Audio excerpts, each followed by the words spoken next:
about 72 hours away from the first of 7 races in Utah.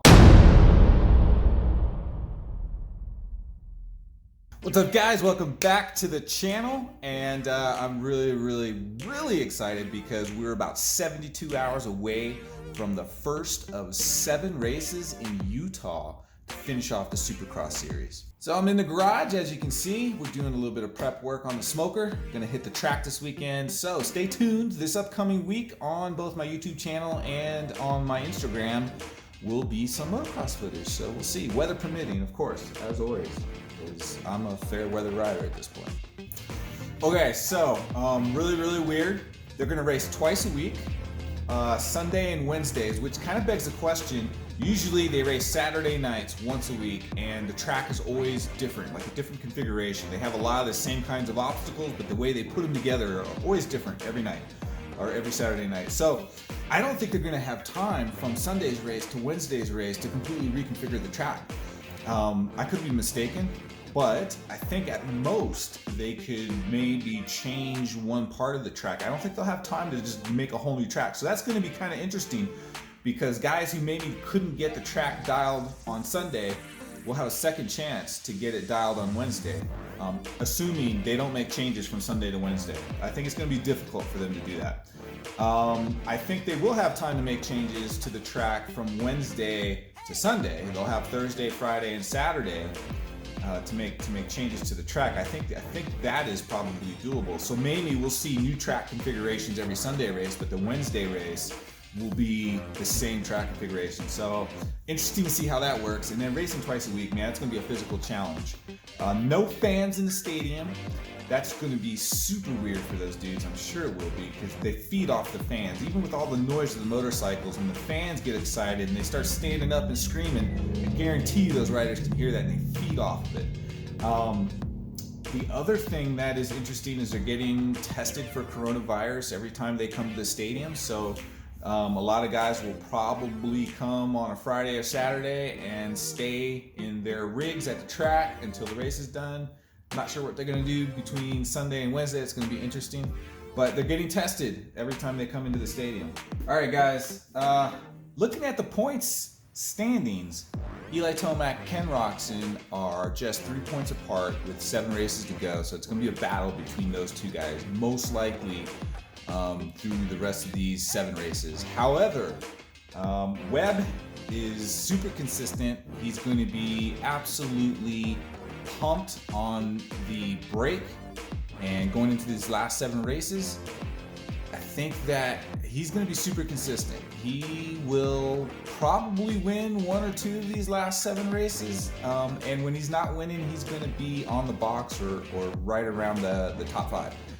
That is going to play into Webb's favor if Tomac and Ken Roczen have any kind of issues. So the other interesting thing I see in the point standing is the guy in 10th place, Cianciarulo. Now, there's no way he's going to win the championship, but that is Eli Tomac's Kawasaki teammate. And early in the season, he showed tremendous speed. He's a rookie in the 450 class this year, and he is fast, but he got hurt early in the season, broke a collarbone. I believe he is fully recovered. I believe he'll be back at these last 7 races, and it could be interesting. With his speed, he could end up helping Tomac. He could get between Tomac and the other racers, or vice versa. If Tomac's having a bad night, he could go out and win the race and take some points away from the other guys. So should be interesting. Now, what if it's the next to the last race and Cianciarulo is out front and Tomac needs the extra points and he's in, say, 2nd or 3rd? Does Kawasaki enforce team orders? And does Adam Cianciarulo, a rookie looking for wins in his first season, does he pull up and let Tomac go by so that he can get some extra points? That's a tough situation, man. How do you tell that rookie kid that, dude, you can't win. You gotta let up, and you gotta let Tomac get the points. He needs the points for the championship. Team orders.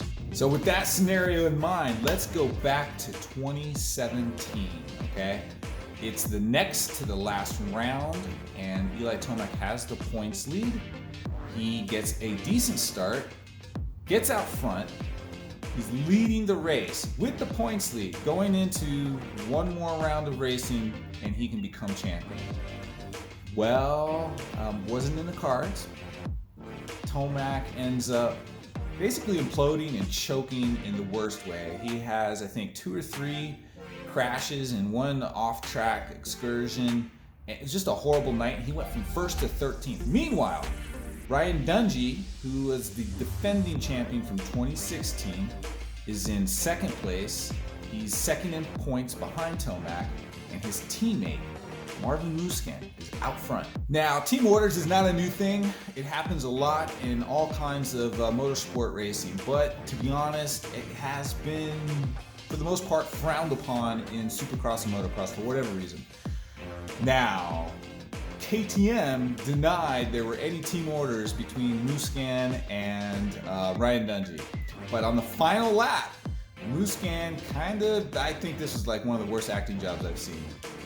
He was killing it all night. He kind of pretends to screw up a rut, runs off to the side of the track, lets Ryan Dungey by, and then after Dungey goes by and Marvin gets going again, he is in absolutely no hurry to try and even keep up and battle with Ryan Dungey on the last lap.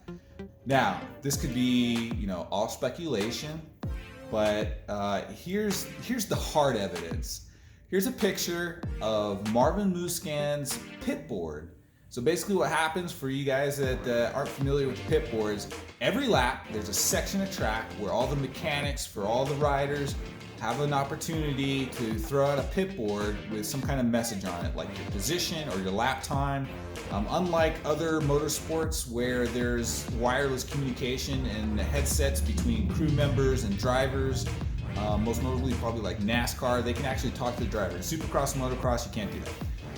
It's actually against the rules, I believe. It's not just a choice that they make, it's actually a rule. You're not allowed to have any kind of communication. So the only communication the mechanics have is a pit board once a lap. And let me tell you what, that ain't easy to always see. They don't always put the mechanics in a very visible place, and a lot of riders will tell you, I only see the pit board a few times a race, so on and so forth. I mean, it's just not easy to take your eyes off of what you're doing and kind of look over at the pit board, and then you're flying by them at 35, 40 miles per hour, whatever.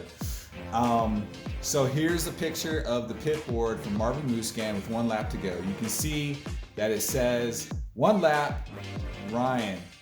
I think this is pretty hard evidence that there was team orders. Musquin pulled up for Ryan. Now, at the end of the day, it didn't really matter. Ryan still won by more points than he gained by the position Musquin gave up.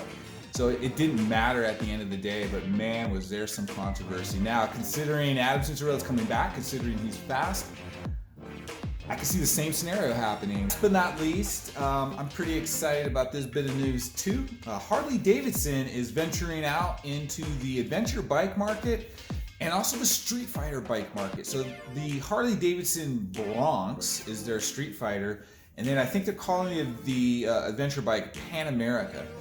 And they're using a new engine platform, kind of new, not really new. I'll talk about that here in a second, but they've got a water-cooled 60-degree V-twin.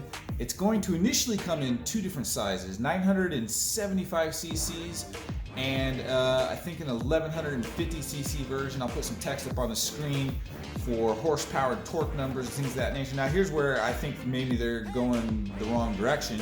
They're going to put the 1150 cc into the Pan America, the adventure bike, and then they're going to put the 975 cc into the Street Fighter, that's what they're calling the Bronx.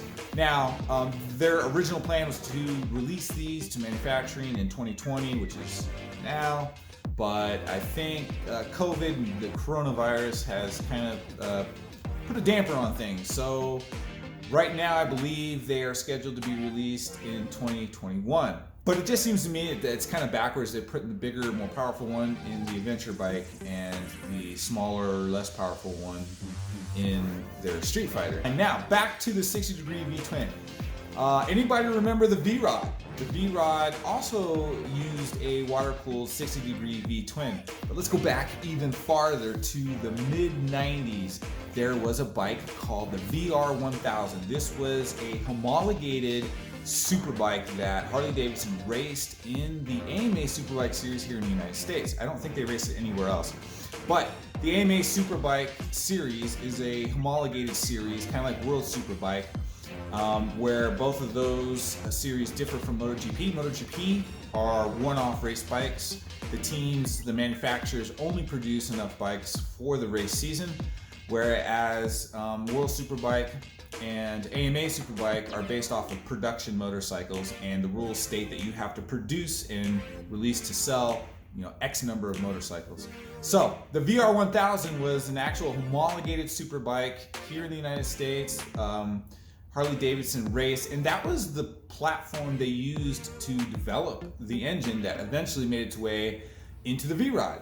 And now they're kind of bringing it back. I don't know if there are any technical differences or if they're just reproducing the same engine, but both of them were, all three of them, the VR1000, the V-Rod, and now this new engine that's going to go into the Bronx and Pan America. They were all 60-degree water-cooled V-twins, which is definitely a departure from the traditional pushrod 45-degree V-twin that Harley has been using since the beginning of time. So that's really, really exciting, and I hope you guys enjoyed this video. I hope you like the pictures of the Bronx. I'm really excited about that. I really can't wait to see what they do with this Bronx and this Street Fighter platform. So that's really cool. Anyway, that's all I got for this video. So subscribe if you haven't already, and hit that like button. Leave a comment down below. Let me know what you guys think about these new Harley Davidson models. And yeah, we'll see you guys in the next video.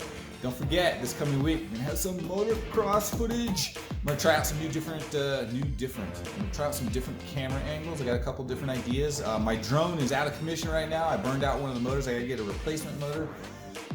But hopefully, yeah, we're gonna keep it fresh and do some new things this weekend. So we'll see. Until next time, keep the rubber side down, and we'll see you guys in the next video. Bye.